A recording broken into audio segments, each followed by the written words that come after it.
We on a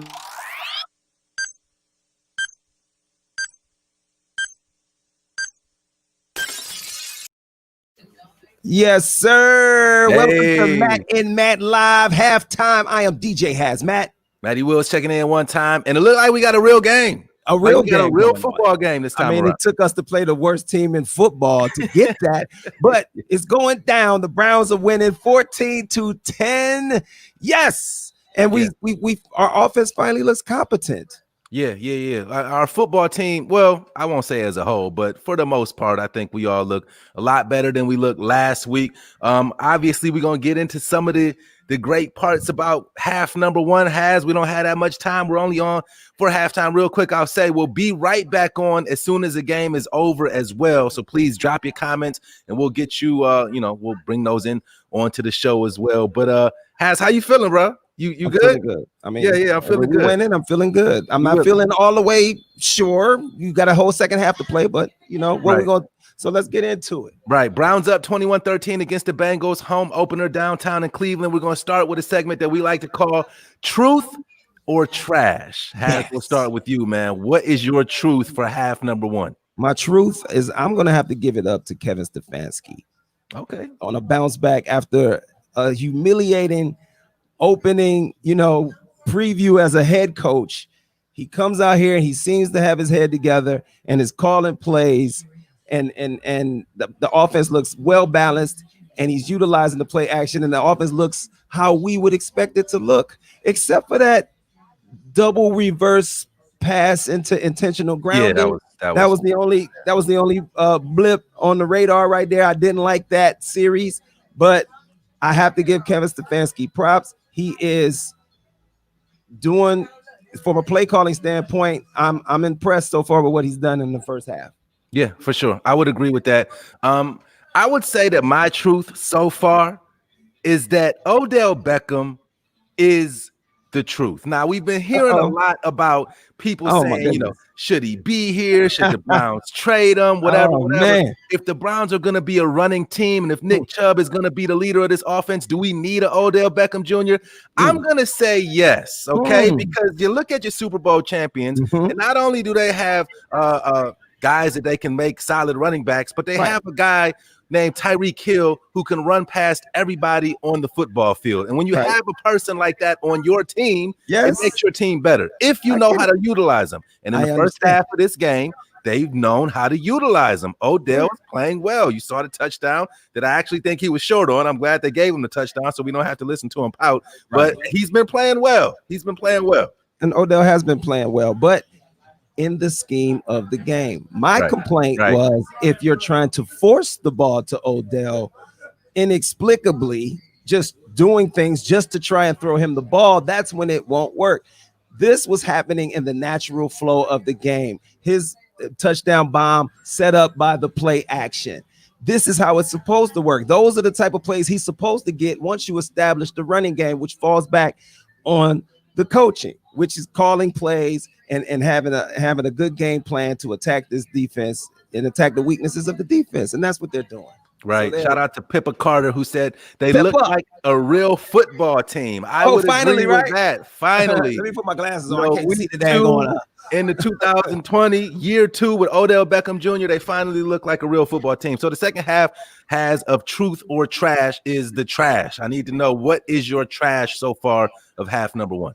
Well, the trash really to me is probably going to be the same trash to you. Is the defensive secondary is trash. Like, they're trash. Like, there's nothing else I can say about them. Even Denzel Ward is at the moment kind of getting schooled by AJ Green. Yeah. AJ Green is getting busy. If he's on your fantasy team and you have a PPR league, you are eating right now. So I'm just saying we need that pass rush. So if you were going to say secondary, I'll say pass rush. The pass rush has been a bit trash. They kind of came on there in the second quarter. In the second quarter, they started to bother Joe Burrow a little bit, which was good. And that's what they're going to have to continue to do. But as far as right now, the defense is trash because they were letting Joe Burrow do some things. Shout out to Rahman, who says offensive play calling looking real solid right now, which goes into what you were saying. Stefanski looks like he's He's in the big leagues now. Looks like what we thought he should look like. Yeah, he's looking like what we expected. We're seeing what we expected to see. Okay, for sure. Yeah, that was Ramon Shaver. That was my guy Ramon. Okay, absolutely. Yeah. And Ramon, what's up? I see you. Just like you said, with the pass rush, the DBs, just the passing defense, the overall defense right now is just looking real suspect. I mean, Joe Burrow, albeit a Heisman winning rookie, has 18 completions in 2 quarters. Yeah, 18. You know what I'm saying? That brings us to our next. That brings us to our next segment. For sure. That's my quarterback. Listen. Our segment, that's my quarterback, where we compare the 2 quarterback performances. And hey, hold on. Twine Steele said, where's that energy on Sunday? He's a Ravens fan. Get him out of here. If we can block him. What are you even here for? Listen, man. Can we block him? I'm glad you're here, Antoine. Antoine, so what happened last year was that we beat the Ravens ass 45 to something crazy, right, in the first game. And I made a song called Sorry Lamar Jackson, and all the Ravens fans, I'm sure they touched their soul. They were so mad. And then they came back the second game and they won, and they had a better season than us. Don't block him. I was just joking. They just won't leave us alone, man, because of that song from last year. Listen, I didn't mean to cut you off. So now it's going to be the reverse. This time they beat us bad first game. Guess what's going to happen second game? All right, Antoine. Now get on out of here. What were we talking about? That's my quarterback. Who you got? I'm gonna take Baker, obviously, man. Hometown hero tonight so far in the Battle of Ohio. He looks completely opposite than what he did last week on the football field. Right. And that goes back to Stefanski as well, because we didn't see what we're seeing tonight. Play action pass, bootlegs, all of these things to get him out into be able to see the receivers on the field. And I'm spitting on my screen, man. I don't know why I did that, but that's why I'm glad I'm not in jail with you. the ball is just coming out of Baker's hands so much, just with so much more snap tonight. He's so much more decisive. Baker looks amazing. That's my quarterback tonight. But the other guy looks good too. I'll take the Joe Burrow, because I texted you yesterday thinking that the Browns were going to have a problem today. Oh, you sounded worried, bro. Burrow, I am worried. I'm still worried. Come on, we're the Browns. Yeah. We've been up and gotten down. So let's not get ahead of ourselves. We are doing well, but we're going to have to continue that game plan. But I'll tell you like this. Joe Burrow looks good. I watched the film of him against San Diego, that last second drive. He actually led them to a win, but they called the touchdown back. The boy doesn't get bothered. Even when he got hit by Myles Garrett, he came right back, and what he did, threw a touchdown pass. So what I'm saying is Joe Burrow has thrown for like 115 yards already. He's actually at 169. He's 169. I'm looking at old stats. So listen, I told my brother who's here in the doghouse with me, we got to watch Joe Burrow. He's already ready. He's not going to be playing like a rookie. So, but we did force him to make a couple of rookie mistakes, like when he tried to call the timeout and he had the little the bumble snap. Yeah, that was a rookie. That was a moment of rookiness we saw out of him. A rare moment of rookiness out of him. But I saw a comment back here from James O'Donoghue said both quarterbacks are looking good. And I called it yesterday. I said, I think it's going to be a shootout. I think they're going to continue to. I don't think either one of these defenses are going to hold the other offense down.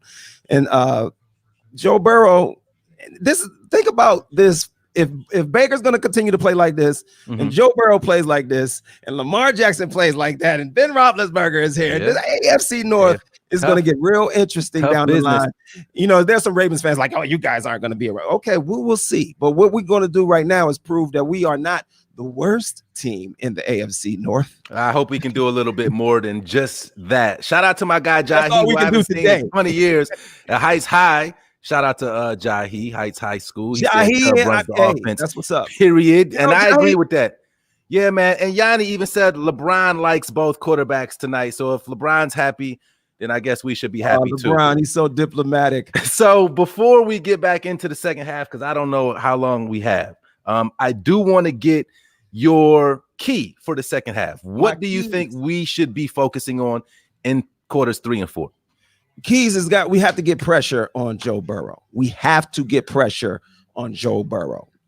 He's a rookie quarterback. Right. He does appear to be more advanced than your average rookie quarterback, but we still have to put pressure on him and make him prove it in his NFL first go round, man. We can't just let a rookie play like a vet on us. That's it. Just Tim Hall is making fun of your Roethlisberger mention. You see what he gonna do if you give him time.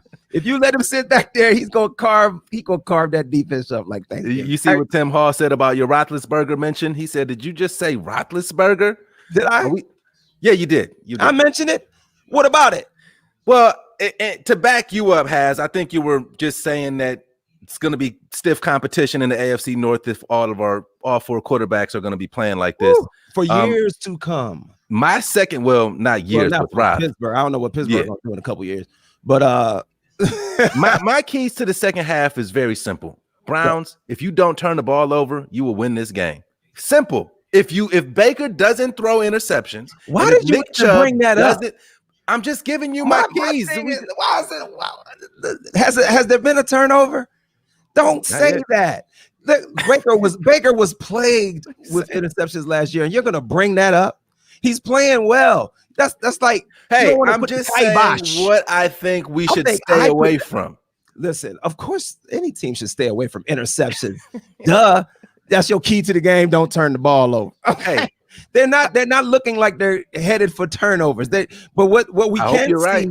Well, I mean, I don't want to put that in the atmosphere, but you already did, so here it is. Hey, listen, if it happens, by what I'm saying out here in South Houston, that's on them. Hey, Zach Newman said for the first time ever, you rooting for 2 teams at the same time. How, Zach? Why? Because his name is Zach. Because he got the same first name as the Bengals coach, and he's rooting for the Browns as well. I don't get it.